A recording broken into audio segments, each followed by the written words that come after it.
সাকিব আল হাসানের আমরা অন্তত যারা তরুণ প্রজন্মের আছি আমাদের সকলেরই খুবই প্রিয় একজন ছিলেন খেলোয়াড় হিসেবে। হ্যাঁ, সাকিব আল হাসানকে আপনি শুধু সাকিব আল হাসানের আসলে কোন পরিচয়টা নিয়ে আপনি আমাকে প্রশ্ন করছেন, এটা হচ্ছে আসলে বিবেচ্য বিষয়। ব্যক্তি সাকিব আল হাসান নিয়ে আলোচনা করা যেতে পারে, খেলোয়াড় সাকিব আল হাসান নিয়ে আলোচনা করা যেতে পারে, এমপি সাকিব আল হাসান নিয়ে আলোচনা করা যেতে পারে। আমি যদি খেলোয়াড় সাকিব আল হাসান, যিনি অলরাউন্ডার, বিশ্বসেরা অলরাউন্ডার, সারা পৃথিবীর মানুষ তাকে চেনে, সেটা নিয়ে যদি আলাপ করি সেটা নিয়ে কিন্তু কোনো এখানে কেউই আলাপ করছে না।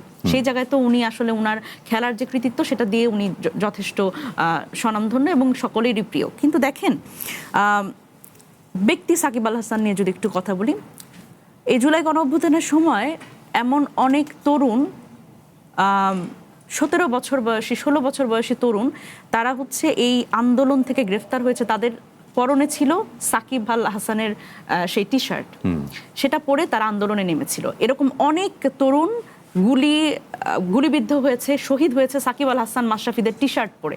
সুতরাং এই সময়েও দেখেন আমাদের পক্ষ থেকে অনেকেই কিন্তু তাকে বিভিন্নভাবে করে রিকোয়েস্ট করেছে। আমি মাশরাফি এবং সাকিব দুজনের কথাই বলছি যে ভাই, আপনাদের তো আসলে এই তরুণরা, এই যারা রাস্তায় নেমেছে তারা আপনাদের ফ্যান, আপনাদের ফলোয়ার, আপনারা কিছু বলেন, আপনারা অন্তত একটা বক্তব্য দেন, আপনারা একটু মাফ চান, একটু বলেন যে আমরা অন্তত এই আন্দোলনটার সাথে আছি, অথবা আপনাদের এইটাও বলার দরকার নেই, আপনারা বলেন যে এই গুলিটা বন্ধ হোক, এভাবে করে নির্বিচারে মানুষ হত্যা বন্ধ হোক। তারা কি বলেছে? সুতরাং ব্যক্তি সাকিব আল হাসান নিয়ে যখন আমি কথা বলবো, তারা ভেবেছিলেন আন্দোলনটা দমন হয়ে যাবে। এক্স্যাক্টলি, সো তারা ভেবেছেন আন্দোলনটা দমন হয়ে যাবে by the government, so they are the part of the government. So এখানে যদি আমি বলি যে এমপি সাকিব আল হাসান, তার মানে এই পুরো যে একটা কাঠামো, যে ক্ষমতা কাঠামোর মধ্যে তারা সেটার অংশ, তারা সুবিধাভোগী ছিলেন এবং তারা আসলে এমপি হিসেবেই তখন ফাংশন করেছে যখন আসলে গণ অভ্যুত্থানটা চলছিল।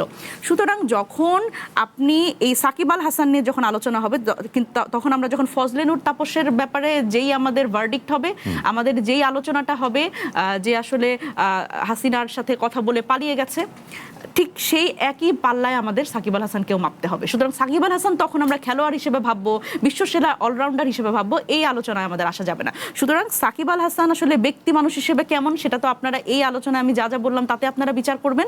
দ্বিতীয়ত, একজন এমপি, একজন সংসদ সদস্য, যে হচ্ছে এই পুরো 3টা যে নির্বাচন করেছে, সেই নির্বাচনের সর্বনিকৃষ্ট নির্বাচন, ভাই যেটা বললেন যে যেখানে আসলে জনগণকে কোনো স্পেসই দেওয়া হয় নাই, কারণ এর আগের 2টা নির্বাচনে আসলে জনগণকে দরকার হয় নাই। সুতরাং এই নির্বাচনে নির্বাচিত সংসদ সদস্য এবং পুরোপুরিভাবে হাসিনার সমর্থনকারী সেই মানুষটাকে আপনারা আসলে কোন পাল্লায় মাপবেন এবং তাকে আদৌ খেলোয়াড় হিসেবে সেই ইনডেমনিটিটা আমরা দিতে পারি কিনা, এটা কিন্তু একটা বড় প্রশ্ন।